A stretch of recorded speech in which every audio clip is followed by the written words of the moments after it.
Petrol में ethanol या फिर E20 पेट्रोल के बारे में तो आपने इन दिनों खूब सुना होगा। तो चलिए आज इसकी बात कर लेते हैं। असल में पेट्रोल में एथेनॉल क्यों मिलाया जा रहा है, क्या मिलेगा इससे, क्यों निकाला गया है सरकार के द्वारा E20 पेट्रोल। तो देखिए, इसमें सरकार का और हमारे मंत्री नितिन गडकरी का कहना है कि E20 पेट्रोल से पोल्यूशन कम होगा और भारत की क्रूड ऑयल के आयात पर निर्भरता कम होगी। सरकार का कहना है कि पेट्रोल में 20% एथेनॉल मिलाने से हमें बाहर से फ्यूल कम मंगाना पड़ेगा और देश के पैसों की बचत होगी। और जो किसान मक्के की, गन्ने की और चावल की खेती करते हैं उनको फायदा होगा, क्योंकि गन्ने से, मक्के से और चावल से एथेनॉल बनाया जाएगा। ये तो हो गई सरकार की बात, लेकिन अब सच जानते हैं। तो देखो, भारत में अभी 80% से ज्यादा गाड़ियां ऐसी हैं जो E20 पेट्रोल को सपोर्ट नहीं करती, जिसका सीधा नुकसान गाड़ियों के इंजन पर, फ्यूल टैंक पर, रबर और प्लास्टिक के पार्ट्स में और फ्यूल टैंक में जंग लगने जैसी प्रॉब्लम्स होगी। ठंड में जो गाड़ियां स्टार्ट होने में दिक्कत आती है वो और बढ़ेगी और इंजन ऑयल भी जल्दी खराब होगा। और तो और 1 लीटर एथेनॉल बनाने के लिए 10 से 15 लीटर पानी चाहिए, जिससे पानी की समस्या भी बढ़ेगी।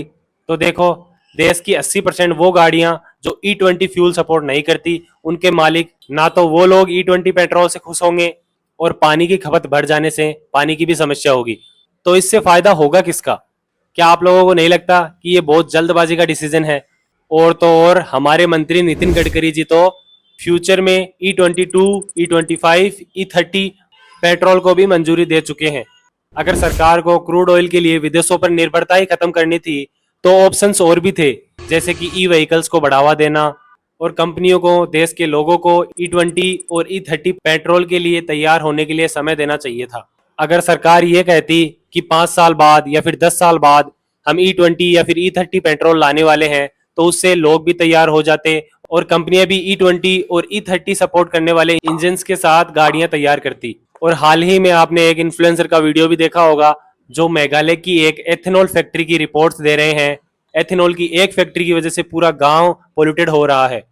तो जो एथेनॉल पोल्यूशन को बचाने के लिए लाया जा रहा है, उसी फैक्ट्री से हमें नुकसान हो रहा है, उसी एक फैक्ट्री से मेघालय का पूरा गांव पोल्यूटेड हो रहा है। तो क्या फायदा हुआ एथेनॉल का और क्या फायदा हुआ E20 पेट्रोल लाने का? तो आप लोगों को क्या लगता है, क्या सरकार को हमें 5 साल या 10 साल का और समय देना चाहिए था, या फिर सरकार E20 और E30 पेट्रोल लाके सही कर रही है? कमेंट करके अपनी राय जरूर बताएं।